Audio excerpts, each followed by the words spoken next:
ladies and gentlemen, Stuart Goldsmith.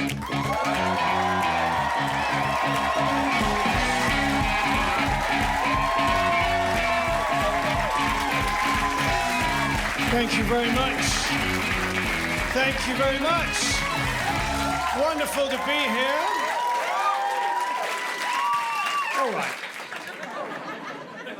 I'll tell you a bit about myself to get us acquainted. I think of myself as a self-made man.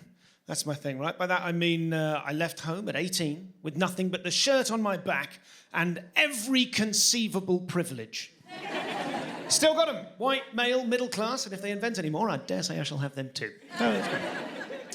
I'm very lucky. I own a house. You can't... Thank you.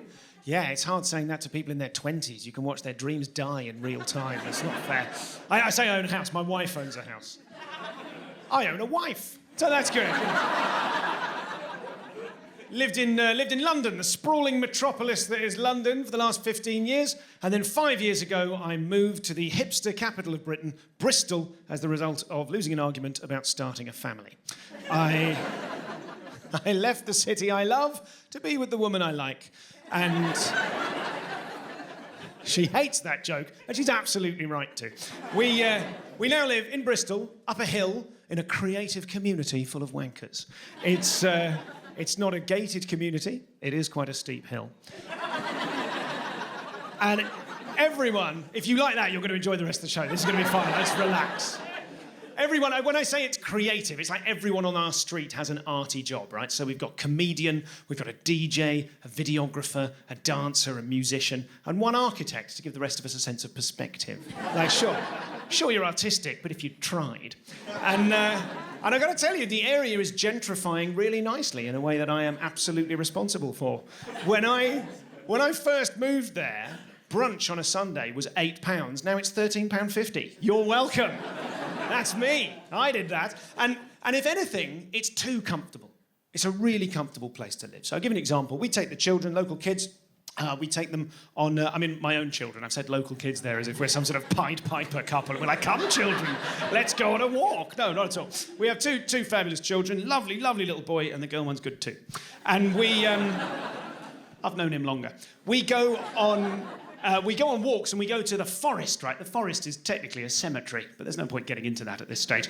And what we've noticed is such is the nature of our groovy, creative community that someone from the community has been sneaking into the forest and nailing lots of little 4-inch high doors to the bases of the tree trunks. Have you seen anything like this? Little fairy doors, right? You've seen them. So it's all twee and it's all sweet and the children come along and have an important cultural experience and go, oh, this must be where the fairies live. Not my son. My son's like, well, they're out, but there we are. And that's why they do it. But the problem is, we're such a bunch of wankers that all of the couples have gone home and go, have you seen it? Have you seen the forest? I can't whittle. I can't carve. How will we contribute?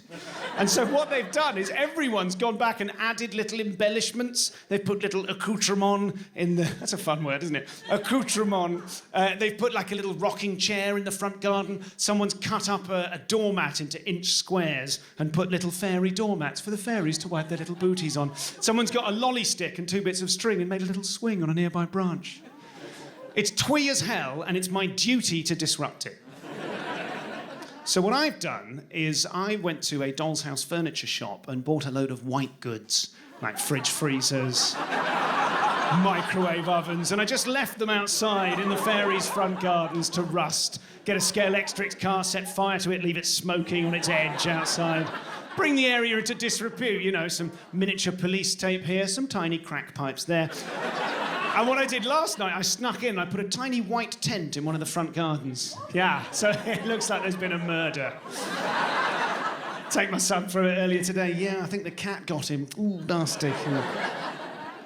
It's not true, of course. I haven't done that. What I've done is I've decided to take it far too far in the opposite direction. So what I've done is I got on Etsy.com and I bought a job lot of about 200 of these fairy doors. And night after night, I've been sneaking in, adding more and more fairy doors, right? More doors, everywhere you can look, every inch plastered with doors, up trees, up branches, doors, until the area is completely oversubscribed, right? Doors everywhere. And so many doors, eventually the fairies, they're going to need somewhere to get their coffee, aren't they? So a little artisanal coffee coffee shop there, maybe a vegan upholsterer's over here. Doors, doors, doors, doors. And then at the very end, what I'm going to do tomorrow is sneak in with an armful of tiny little estate agent signs, start sticking them everywhere, as all of the local fairies are priced out of the area by these fluttering, iridescent wankers from London. That's the plan. That's the plan. I recently achieved the dream of every middle-class person. I had a bit of work done on the house. Had a new kitchen put in. I stress, we're not wealthy, but we came into some money on the death of an elderly relative upon which I had bet heavily. Come on, Uncle Oscar, Daddy needs a kitchen island.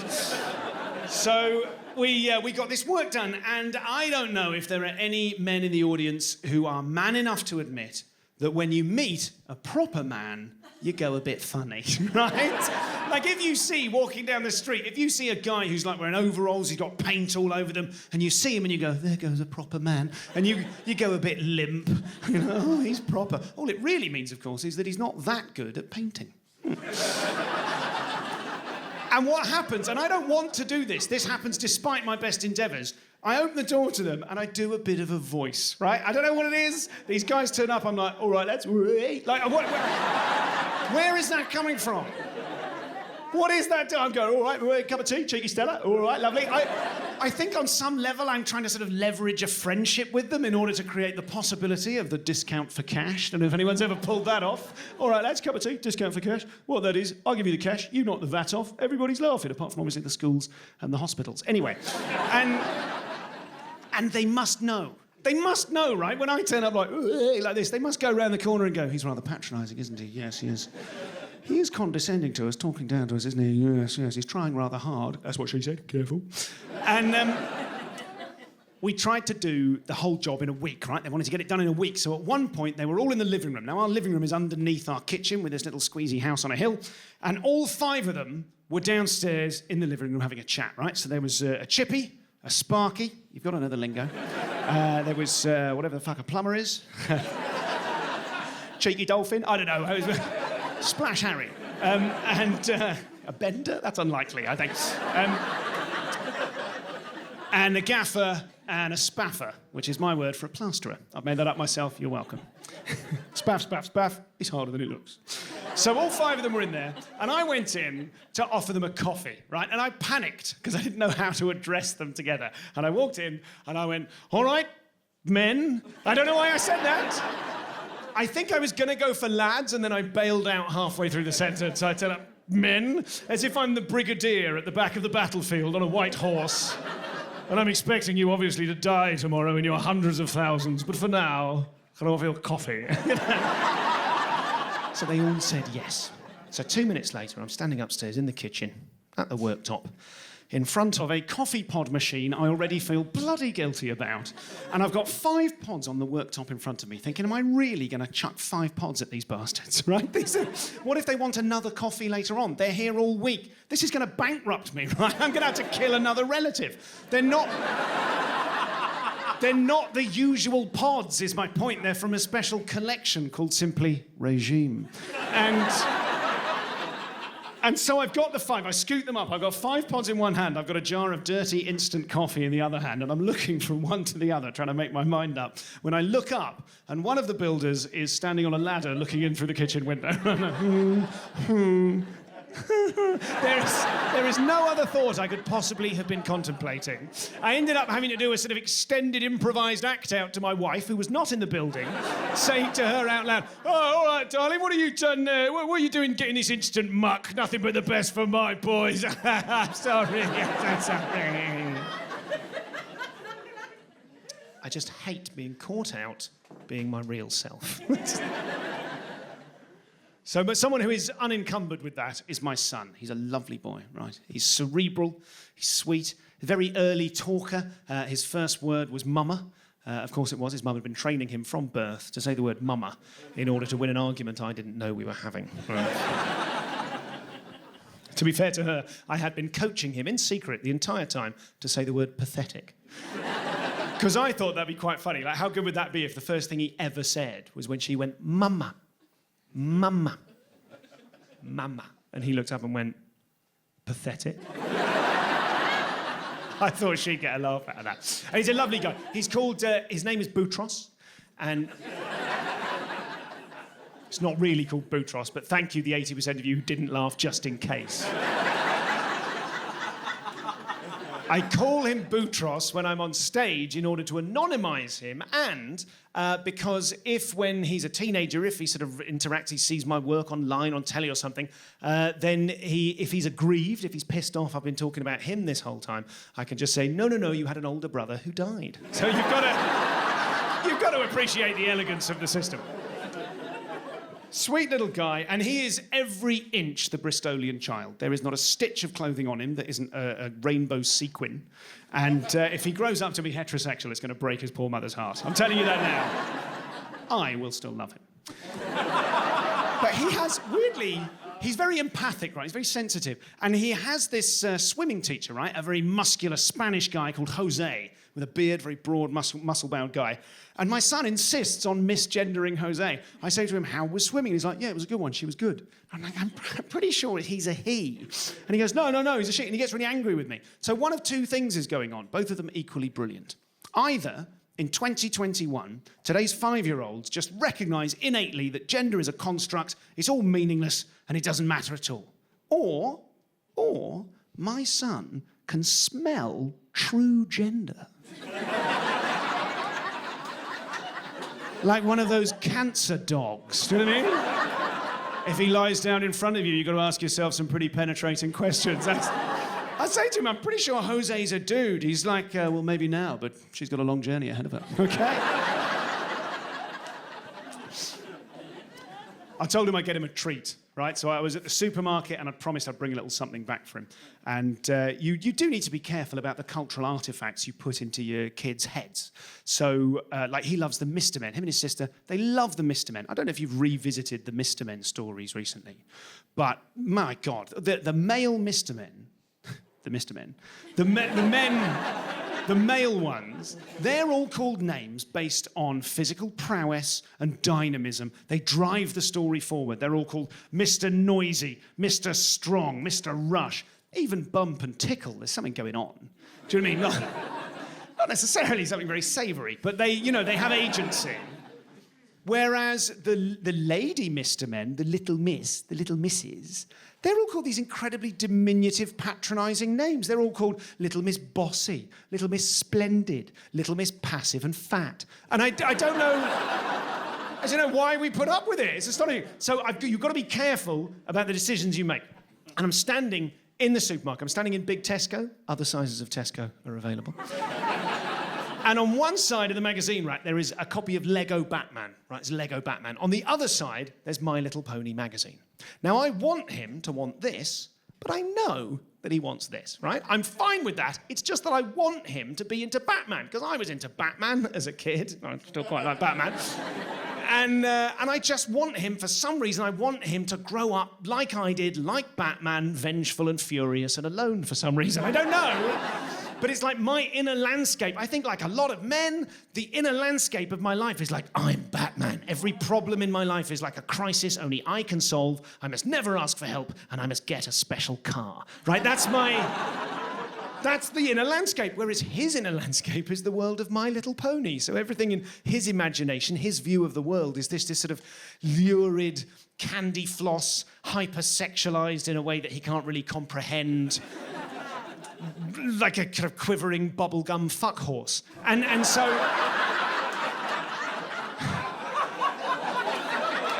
like, the characters in my world, the Batman world, they've got names like Harvey Dent, the Joker, Two-Face, Penguin, all of that stuff. The characters in his mind have got names like Princess Celestia, Twilight Sparkle, Twinkle Pips, Cloud Gush, Glitteris. Obviously, I'm making some of them up, but not all of them. And so I panicked and I made the wrong decision. I got him the Batman comic and I took it home, and he was crestfallen but polite. And I was like, oh, sorry, and I got the wrong thing. Until he looked through and he said, oh, no, this is great, Daddy, look, there's a Lego Batgirl comic strip. And I was like, wow, he loves Batgirl. So I said, why don't we play Lego Batgirl? And he was like, yeah, great. And I said, okay, fantastic. You be Batgirl, I'll be Batman. Right? I pointed at you then. You be Batgirl. You're up for it. Well into it. You be Batgirl, I'll be Batman. And he went, no, Daddy, I'll be Batgirl, you be Wonder Woman, and you have to call me Sis. Okay. I'm down with that, sure. So I said, okay, Sis. I think there's a giant robot attacking the city. It must be something to do with Lex Luthor. Let's do a team up. And he says, no, Sis, it's our day off. We're just going to relax. So we did. We built a sofa fort with the cushions. And I said, this is the Batcave. And he said, no, it was a salon. And he let me have Bat Salon. So it was all the more strange then when we had to start doing discipline, right? Because eventually, of course, his baby sister turned up and this sweet, lovely little boy started having incredibly powerful, rage-filled meltdowns, right? Of course he did. He'd been used to being the main guy in the house. Suddenly he had to share power. And it turns out when you're accustomed to privilege, equality feels like oppression. Who knew?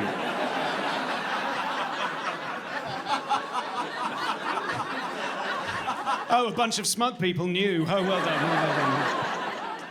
So we had to start doing the naughty step. Now, if you're over the age of 30, you'll probably remember the naughty step from Super Nanny in the 90s. If you're under 30, you might just remember the naughty step, I don't know. And the way it works is simple. You explain to the child, I'm going to count to 3. If this behaviour doesn't change, by the time I get to 3, they've got to sit on the naughty step for a while. Do you know you're not supposed to call it the naughty step anymore?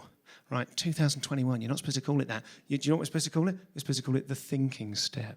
Because we don't wish to imprint upon the child the concept that they are a naughty child. The behaviour is naughty, the child themselves is not naughty. So that's the thinking step.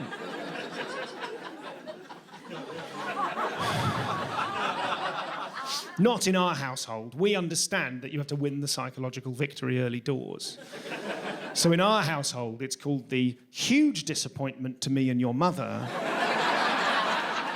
hatch. That's what we call it.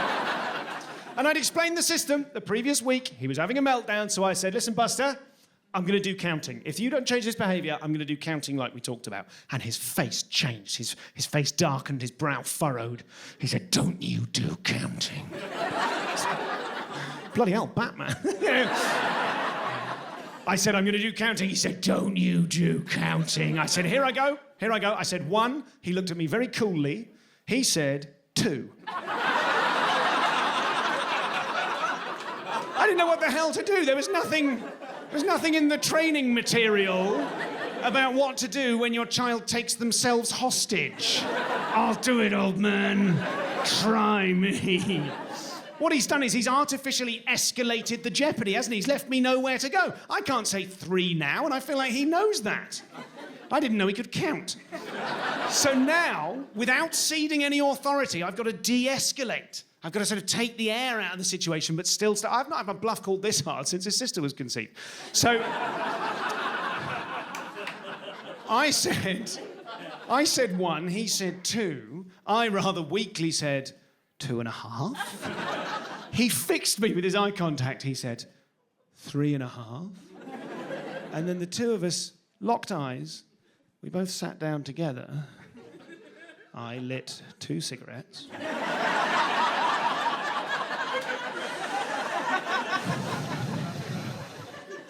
And we just carried on counting. Eventually, of course, he ran out of numbers. I'm calling that a win. That's fine. I'm just not used to dealing with that sort of anger. I mean, obviously now I've got kids, Christ. Probably the hardest thing is negotiating with a child using every ounce of creativity and guile and cunning and a song to try and convince them to do something that you personally could not give a shit about, right? Something you have no personal stake in whatsoever. So you're there going, just put your shoes on. Just put your shoes on. We're going to leave the house. Come on, put your shoes on. We can all go. I've got my shoes on. Mummy's got her shoes on. Your baby sister's got her shoes on. Doesn't need shoes. Can't walk. Put your shoes on. Just put your shoes on. Please put your... Okay, seriously, man to man, put your shoes on. Just put your shoes on. Let's sing the shoe song. Shoes are good. Everyone thinks that you should put your shoes on. Put your shoes on. Put your shoes on. Fine. Do you know what? Walk outside, lacerate your feet to ribbons on the broken glass that I've left there specifically to teach you a lesson. Because you have stolen from me even the luxury of suicide. That was too much. I'm sorry. I didn't... Yeah, he's upset for some reason. I don't know why I'm trying to explain this. Like, trying to explain what it's like being a parent to someone who doesn't have children is like trying to explain being on acid to someone who's never taken it. Like, but it's like trying to explain your dreams or your hopes. No one cares, right? And what's the point? But before I became a parent, I had no relationship with anger.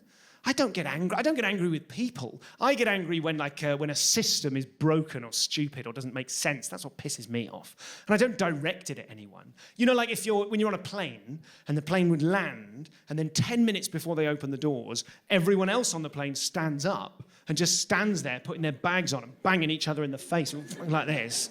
And you're just sat there in your seat, quite justifiably thinking, pack of twats! Just perfectly reasonable common or garden anger. You know, or if you're in the bank, there's 3 desks, 2 of them are open, a customer at each, 3 people in the queue in front of you, you're thinking, right, this will take no time at all, this will be fine.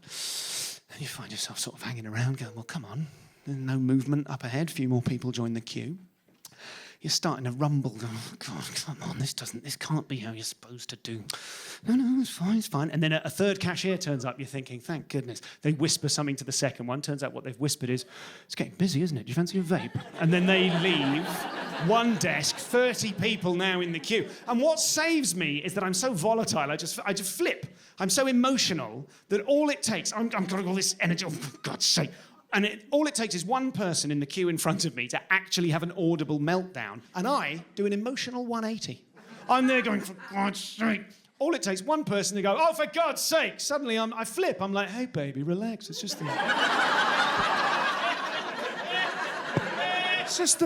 bank, man. It's just money. I mean, what is money? What are the guys behind the desks, man? They're us. They're us, aren't they? They're the same guys. We're the people. We're all the people. We're all made out of stars. What even is time? It's just a shared illusion. Don't normally do this under coloured fairy lights. It's kind of... Sure, baby, I'll leave the premises. Yeah, cool, man. They say when you become a parent, you recognise that you are no longer the picture, but the frame. That's a weird concept. You're not the picture anymore, you're the frame. Do you get what I mean by that? It's like you're no longer the star of the movie of your life. You're not even the camera crew. You're just catering. That's it. And I've got these 2 friends. I'm not showing off, at least 2. And I've known them 20 years. They're a married couple. They're both about 5 years older than me. And as long as I've known them, I've been secretly sort of not quite copying their life, but I've been noticing the challenges they go through 5 years ahead of when I might and trying to glean information from them. You know, they're like the canary in the coal mine, the dog in the space shuttle, they're the mouse on the unapproved antidepressants, right? I'm following them. What happens? You do that? You don't? Okay, fine. I realised very recently, my friend Tom, he's 5 years younger than me, and he's been doing the same thing to me and my life the whole time, right? They're ahead of me on the timeline, he's behind, he's copying me. There are people 5 years younger than him, copying him, they're doing it to people 5 years older than them, and all of us are just clinging grimly to this rope, like Shackleton through the Antarctic, howling advice to one another across the frozen tundra.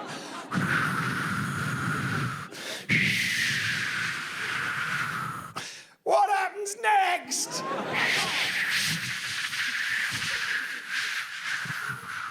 You're not gonna like it!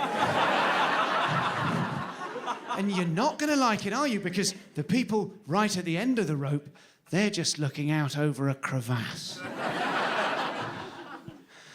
There's very little point in persevering! What's that? Something about persevering! Righto, we'll keep on persevering. And it's pointless trying to give each other advice because today's advice is meaningless tomorrow because the terrain shifts so fast. You're there in the middle thinking, what are you going to do for money when you get too old to work? That's easy. That's when the pension kicks in, right?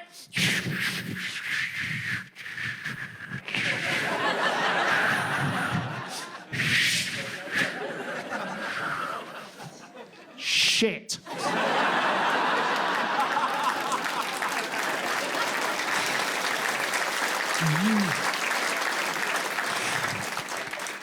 Did you guys get a pension? We don't need one. We've got Bitcoin. Okay. Let me know how that works out. It's insane. It's like the advice we got given the first time we were pregnant. Yeah, we. Get over yourselves. People hate that. We were pregnant. Yeah, we got pregnant again because, as it happens, apparently we couldn't keep it in my pants. The advice we got given the first time was very simple. It was always the same. Go and enjoy yourself. Go to the cinema. Go for meals out. Have fun while you can. The advice we're shouting down the line to Tom, 5 years younger than me, thinking about starting a family, the advice now is very different. The advice now is just, get money. That's the advice. Get money, and if you can, high ground. Because the one thing I was really unprepared for was the fact that I was going to become a breadwinner. For some reason, I hadn't given that any thought. I'm a breadwinner. I have to win bread. Very few places offer bread as a prize. Apparently, I've got to win it. The younger people in the room might be thinking, well, just buy the bread. You can't buy the bread, you idiots. You buy the bread, you take it back to the nest. They're like, they know. You did buy this, right? Did you buy it? You buy it. It tastes bought. No, I won it. Won it fair and square. Was it casino, was it? No, funny story. Bumped into a duck on the way home. Correctly guessed his secret name.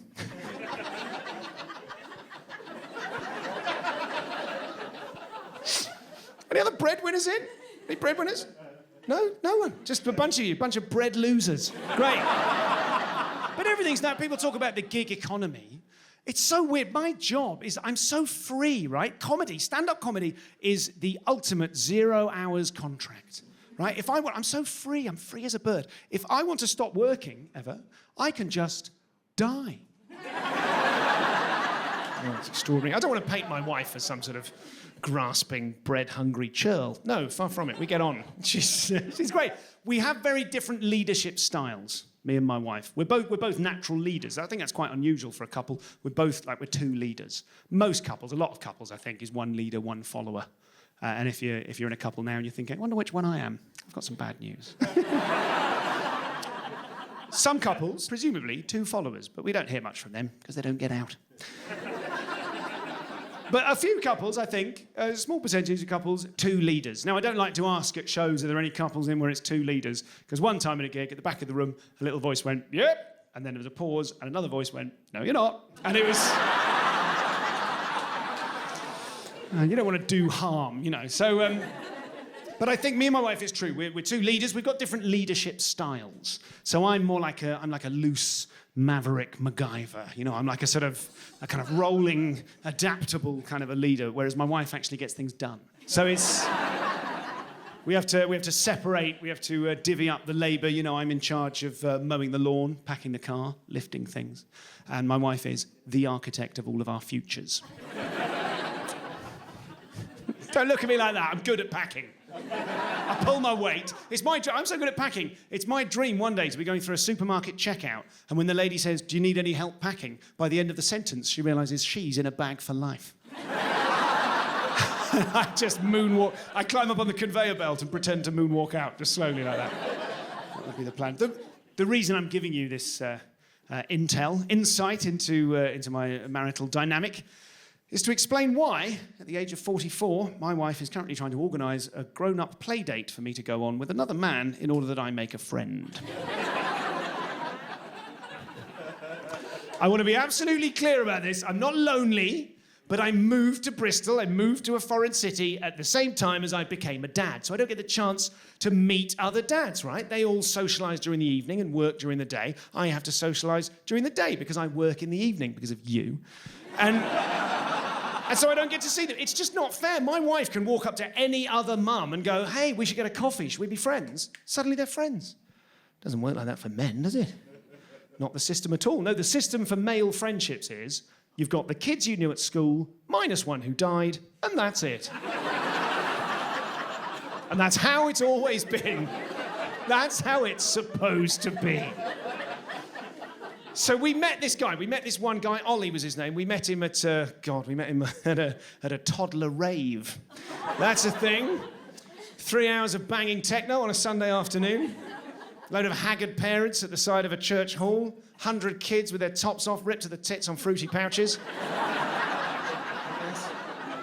I remember this one specifically because it was, there's always a costume theme, and this particular one was superheroes, right? And there was one particularly attractive younger mum had come dressed as Catwoman, and all of the other mums were like, oh, fuck off. It was just great.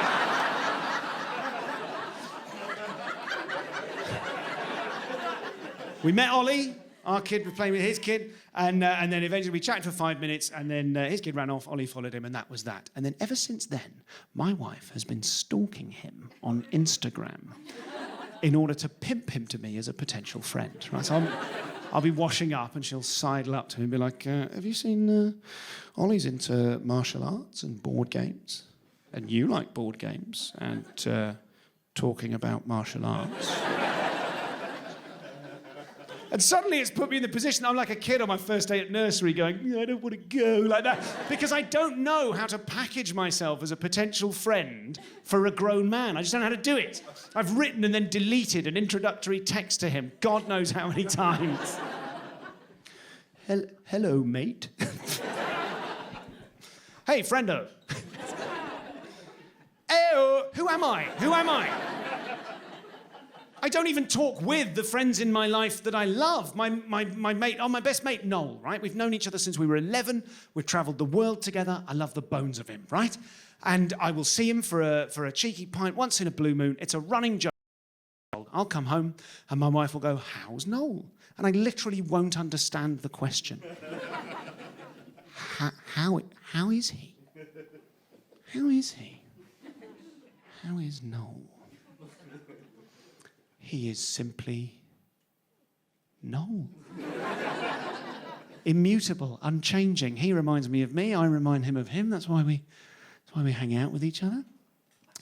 I can tell you what he thought of the movie The Suicide Squad. Is that what you mean? Is that how he is? And then she'll say something weird like, but hasn't his mum been ill? I don't know. How do you know that? Stop asking my friends questions, you weirdo.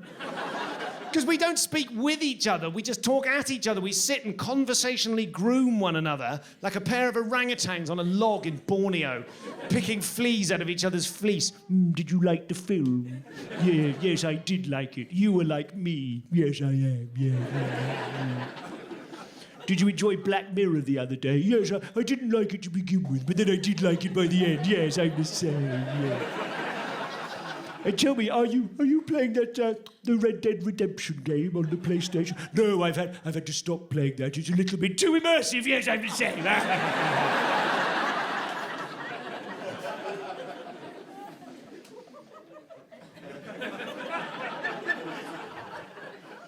Talked about this at a show in Bristol. A stranger tweeted me the following day, Stu, hey, really enjoyed the stuff about the grown-up play date. Just so you know, my friend Clive lives in Bristol, and he's free during... That's not what this is! This is not some sort of pathetic, platonic pickup line. I'm not coming out here going, hello, men. I am very lonely and I wish to play Settlers of Catan.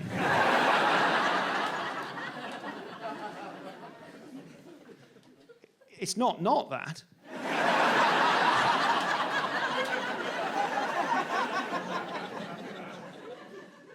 What happens when you approach 40 is that all of your friends start running a marathon.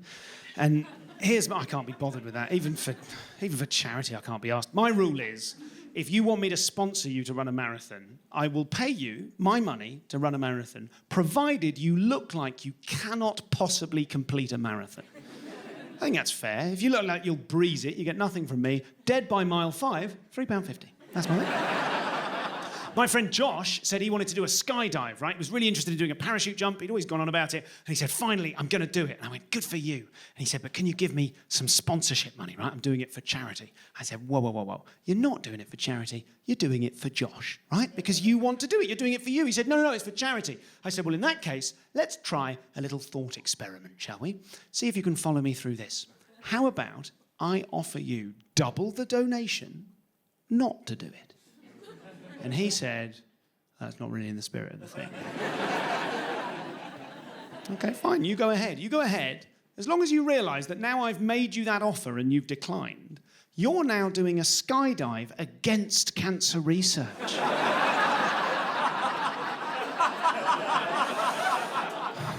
Which is particularly appalling given what happened to your brother, if I may say.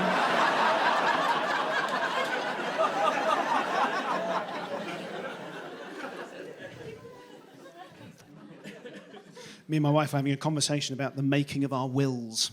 That's what you've got to do. You get set up as a family, you have a couple of kids, you've got to get life insurance, you've got to talk about your wills. And during that conversation, I made the alarming discovery that if everything goes according to plan, I die first. Like, that's the plan.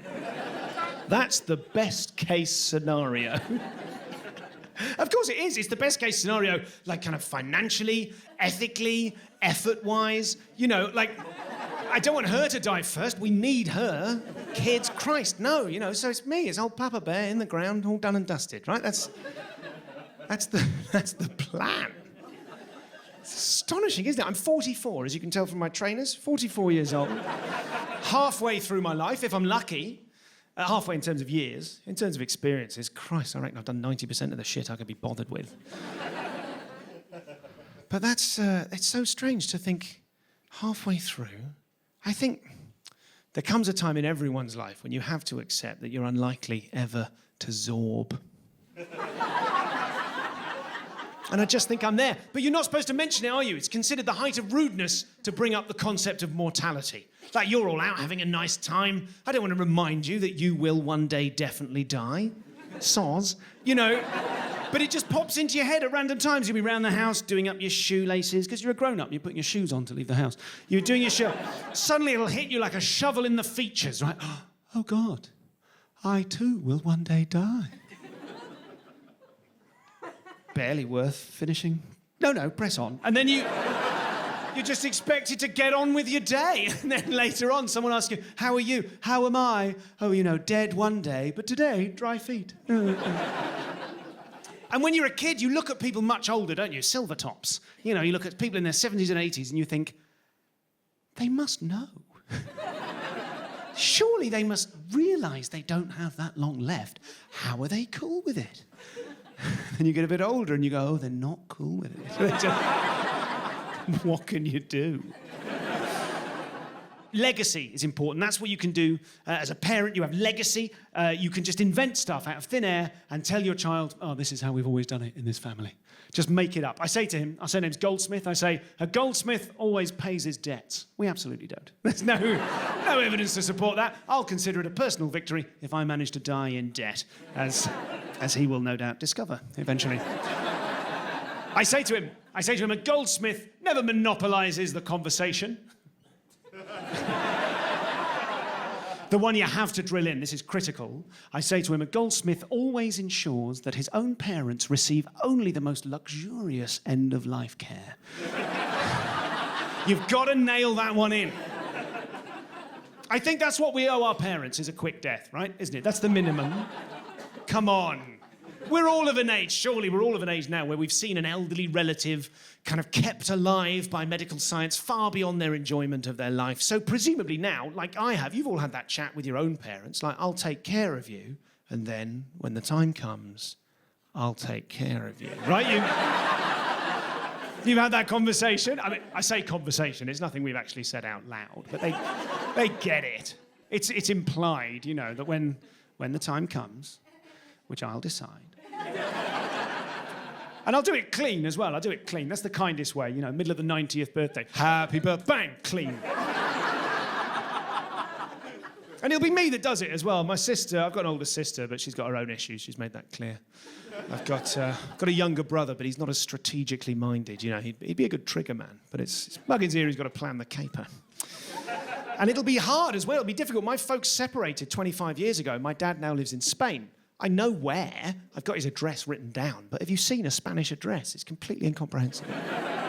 He's very physically fit. He's quite agile. One-on-one, it'd be hard to take him down. Plus, he reads a lot of Tom Clancy, so he's probably booby-trapped the villa.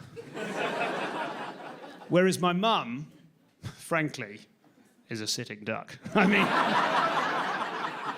I mean, she still lives in my hometown. I know all the potential hiding places, all the territory.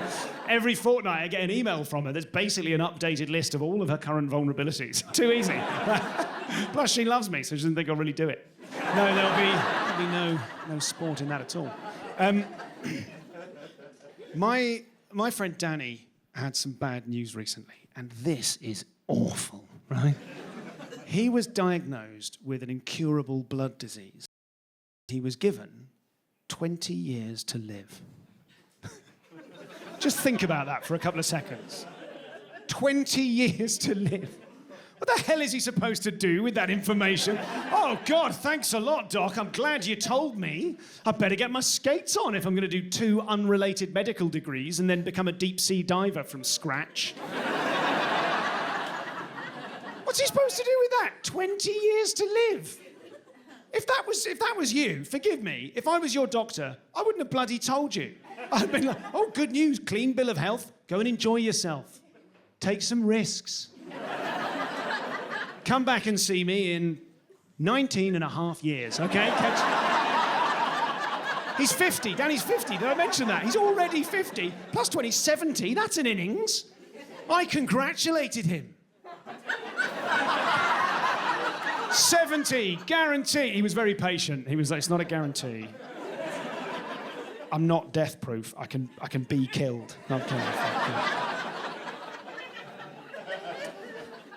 But 20, God, I'd almost rather have a week. Someone told you, if you told me I had a week to live, if you told me I had a week to live, I'd have some questions. Who are you? How did you come by this information? What are you doing in my submarine? But once we dealt with all of that, then, you know, you wouldn't have time for the whole bucket list, would you? But you could control the dismount. You could do that last week properly, get out as you mean to. You know, everyone's got a plan. I know mine. Sell all my stuff, buy a rowing boat. It just occurred to me, I don't know the value of a rowing boat. All of the stuff may have been... Plus, I've got a wife and family. It's too late, I've sold it.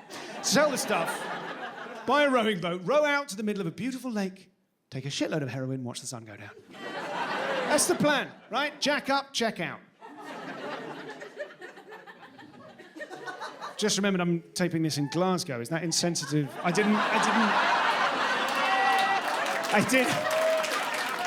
mean anything by it.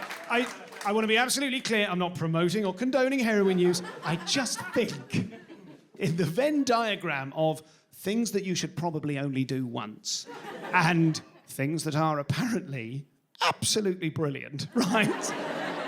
Right in the middle of that, heroin. Heroin and driving a double-decker bus under a low bridge. Come on. The 176 to Penge, bollocks to Penge. Head down, foot down, under the bridge we go. All of the top deck dead, fuck 'em.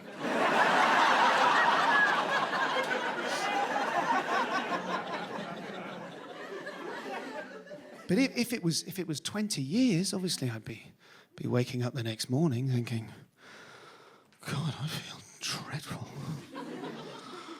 I suppose I'd better row back to shore.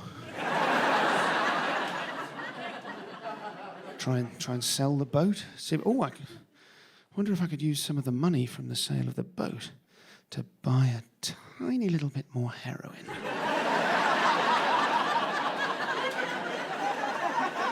If I ever took one piece of advice from my mum that I really took to heart, she always said to me, just do your best. Just try, right? And then even if you don't achieve your dreams, at least at the end of your life, you can say, I tried. And I've always taken that to heart. I've always turned up, done the work. But it only occurred to me very recently, who am I imagining saying that to at the end of my life?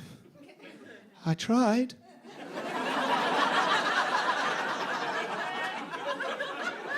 I tried. Who's on the other end of that? The Grim Reaper? St. Peter? A nursing home care worker who doesn't know my name? I tried. Good, well, you can try your soup.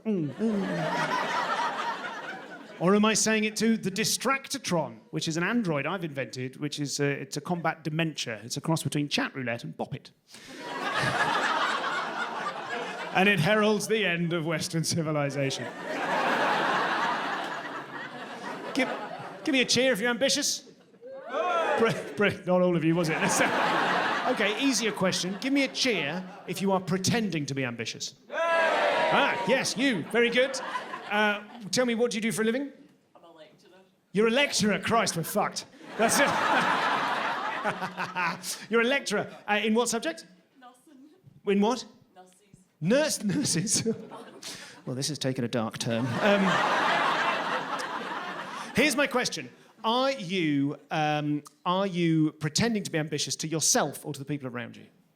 To them. Okay, and what is the highest thing that you could achieve in your industry if you were as ambitious as you're claiming to be to the people around you? Like, PhD? Like, same shit, more money? Yeah. Yeah, thank you. Thank you, I appreciate your honesty. In a moment or two, I'm going to refer to you as a loser, but it's nothing personal. Okay?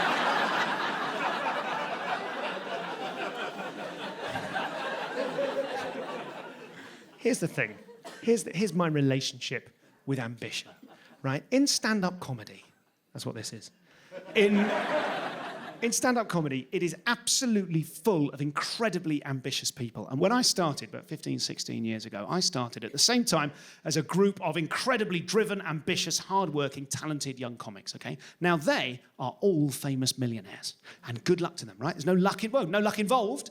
They were brilliant, they worked for it, played for, and got. And whilst I didn't see them so much anymore, we appeared on the same bills less and less often. I would see less of them. And yeah, maybe I was a little bit intimidated by their success. I ended up falling in with a newer generation of comics, a different crowd, younger guys and girls, kind of oddball, political, pretty boy acts, people who'd never amount to anything. Now, they're all famous millionaires. Here's my question. Is it me? Is there something about my presence that makes other people think, bloody hell, I'd better knuckle down? And if there is, can that quality be monetized, perhaps from home? Because I love the work. I love this. I love you. I love the job. I just can't cope with the envy, the stress, the yearning, the striving, the desperation. Right? I love the work. I'd always do the work.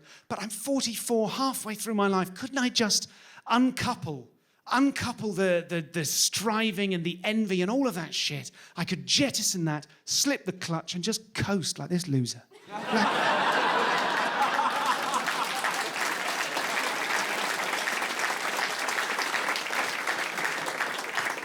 I feel like I'm just in the middle of the road, kneeling in the middle of the road, cradling the fox of my ambition.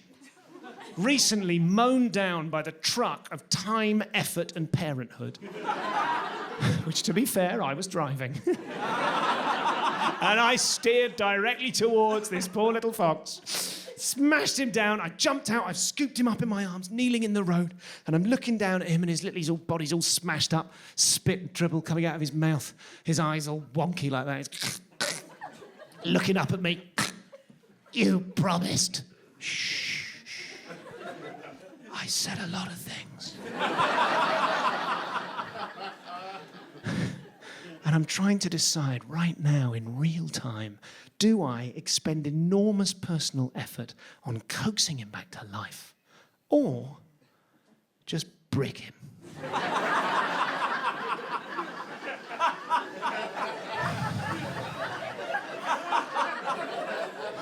I'm fine. I know it's better to travel hopefully than to arrive. I know that. I've been to insert rival town here. I know it's the travelling hopefully, but does the travelling hopefully have to go on forever? Does the striving have to go on forever?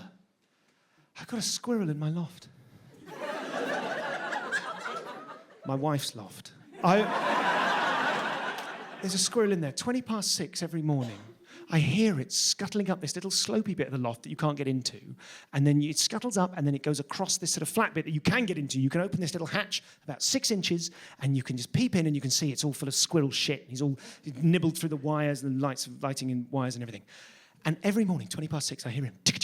Shoo, shoo. The time it takes it to achieve that bit of the journey is gradually decreasing. He's getting better. Either that or the squirrel community are gradually sending their best people. Tufty, walk it off. Nutkin, you're up. There's nothing I can do about it. I can't get into the bit of the loft to seal it up, and you can't get to the outside of that bit of the building. You physically can't get there to prevent the squirrel getting access, right? So all I can do, 2 choices, all I can do is either smash a hole in my ceiling and paint it and plaster it, get in there, seal it up, repaint, replaster, all the rest of that, or absolutely nothing. Guess which one I'm doing? I'm lying there at 6:20 every morning listening to a rodent embody a metaphor about self-improvement while all the lights in my house go out one by one.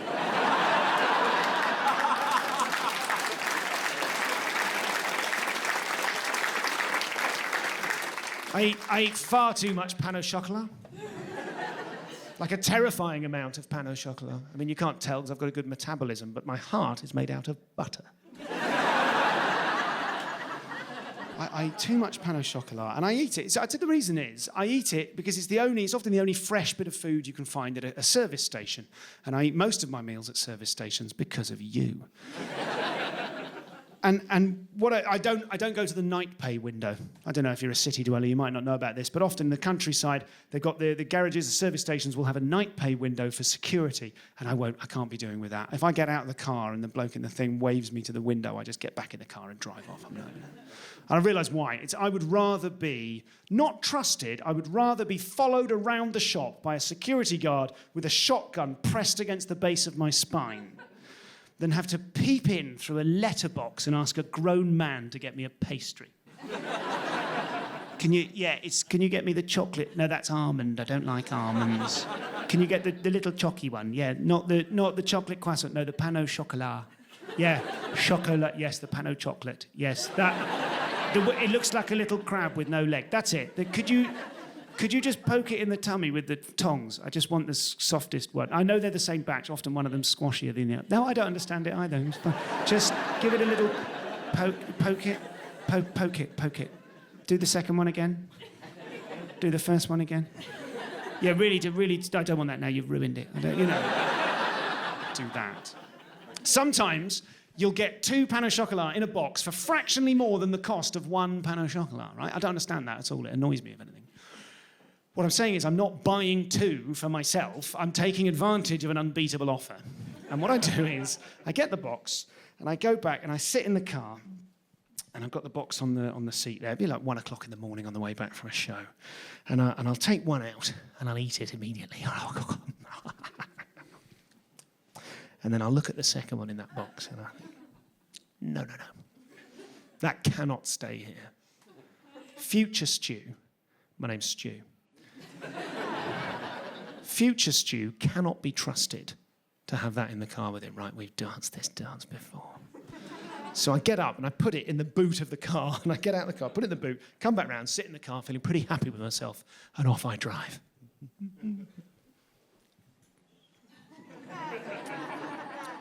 About 5 or 6 minutes later, I start thinking, who the hell does previous Stu think he is? Just who, in God's name, does history Stu, Deja Stu, who does he think I am? Does he think I'm some sort of idiot? Does he think I don't know? What does he think I've forgot? What does he think I'm not prepared to pull over into a lay-by not 5 minutes past the garage? And what, does he think just because it's raining outside? Does he think I'm not prepared to burrow into the boot of my car through the back seat? Does he think I don't know about the fold-down chair? There's the 2-1 and the 1-1. I just need the 1-1. And does he think I'm not prepared to tunnel in there with my legs across the back seat of the car like a clothed prawn as I snuggle down in my little croissant burrow? And what does he think? Does he think I'm not prepared to sit there nibbling away, nuzzling away at that second little pan au chocolat as the rain beats down on the roof of the car, drowning out my sobs? Does he think I'm not prepared to do that? Pan au contraire.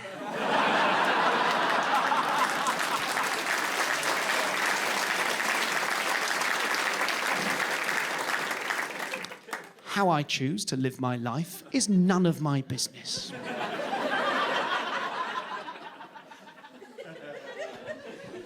When we're alone, we become our truest self, right? For sure. Like we're all aware of each other's perception of us. We know that we're out and about, so we're all pretending to be normal, right? You don't need to admit it now. I know it's hard to admit it, but all of you sat there going, I'm normal, don't worry about me. I'm just a normal person. Yes, I'm just out and about in polite society, in company. Hello. Certainly never touched that. Never, wouldn't dream of it. No. I'm just normal. I'm just one of us. I'm normal. I'm not some sort of wanking, screaming, shitting monkey that's managed to put on some shoes, forget about death, and leave the house. That's not me at all. I belong. And so when you're on your own, you let go of all of that. If you're out with your friends, bye guys, great belonging. Okay, bye. Click. Oh God, take your trousers around your ankles and just slouch around the house. Turn a tap on for no reason. Sorry, Greta. Open the fridge. Use a slice of processed ham as a sort of rudimentary glove to scoop up some coleslaw.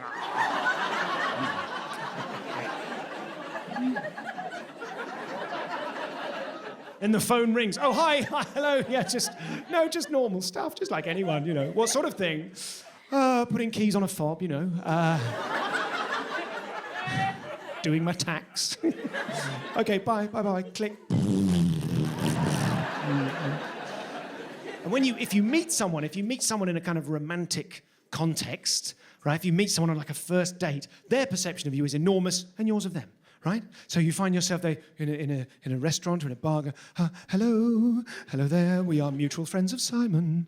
We have both been ratified by a third party, also normal. We will begin the courtship ritual. Tell me, what box sets do you enjoy?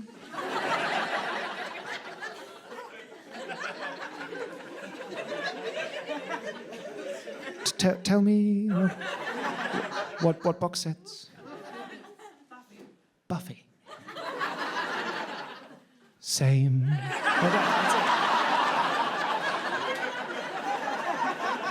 But by the time you've been together for 10 years, all of that has gone out of the window. The pair of you are just sat together on the sofa. Do you want to bang? Or watch Buffy season 6 again?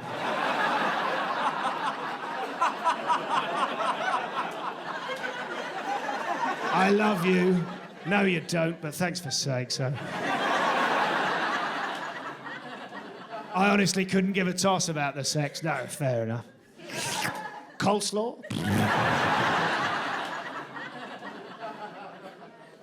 But my son is so much a part of me. He's so much of me and from me that I don't regard him as an outside eye at all. When I'm with him, it's like I'm more myself when I'm with him than with anyone else.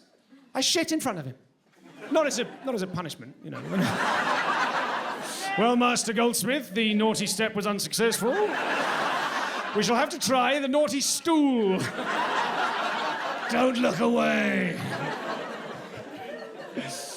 He's upset for some reason, yeah. No. I just, when I'm with him, I'll say to him, I'm going to go for a poo. Do you want to come and hang out? He'll be like, yeah, all right. I don't defecate in front of my wife, the very idea. But with him, he's a part of me. It's like a happy version of being alone. It's wonderful. It's just lovely. And he does this thing whenever grown-up friends of ours come round. He always wants to have private time with them, right? So our friend Ed came round, and my son said, Ed, we need to do some very important work, and marched him off into the playroom. Let you into a little secret. The playroom, it's just the living room, it's got toys in it. So in they go. 2 minutes later, Ed shouts to me from the other, Stu, can you come in here? And I go in, he's bollock naked. My son. Starkers, and Ed is pressed so far into the corner of the room that he's climbed it backwards like Spider-Man. Right? Ed says, you have to be here. This is absolutely fine, but you have to be here. I'm a white man in his 30s. I've worked for the BBC. Statistically, I am a predator. Please stay in the room.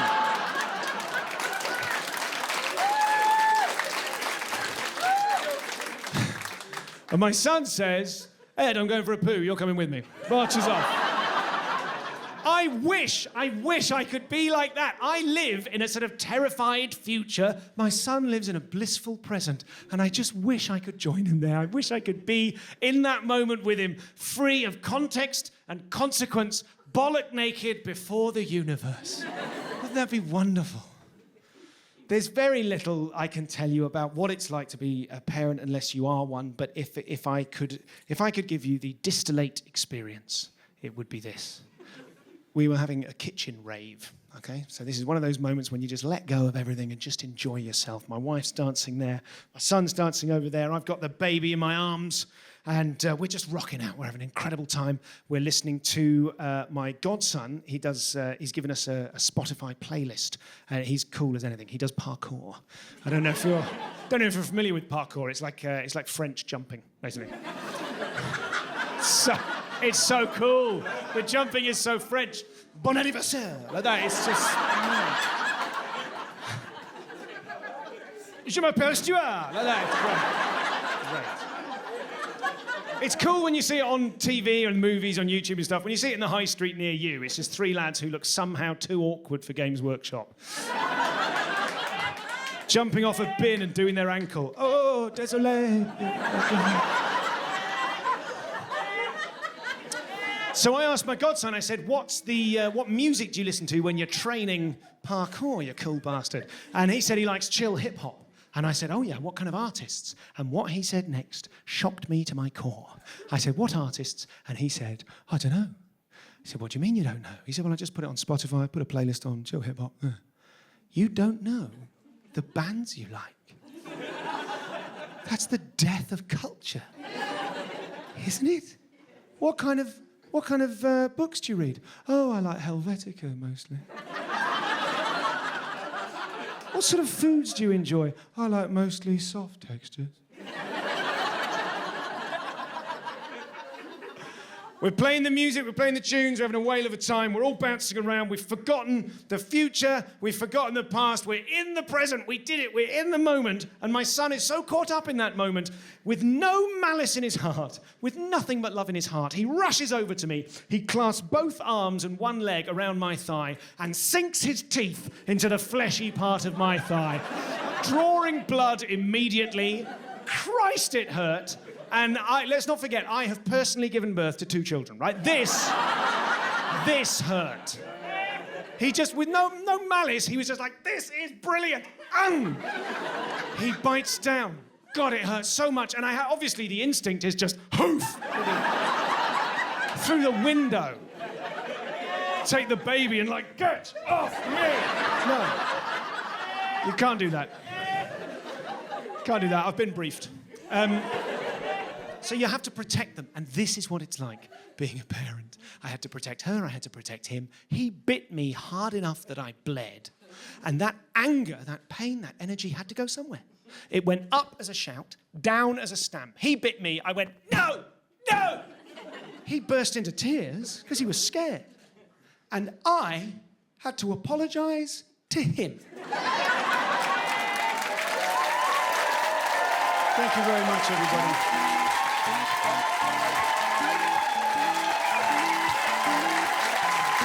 Thanks so much.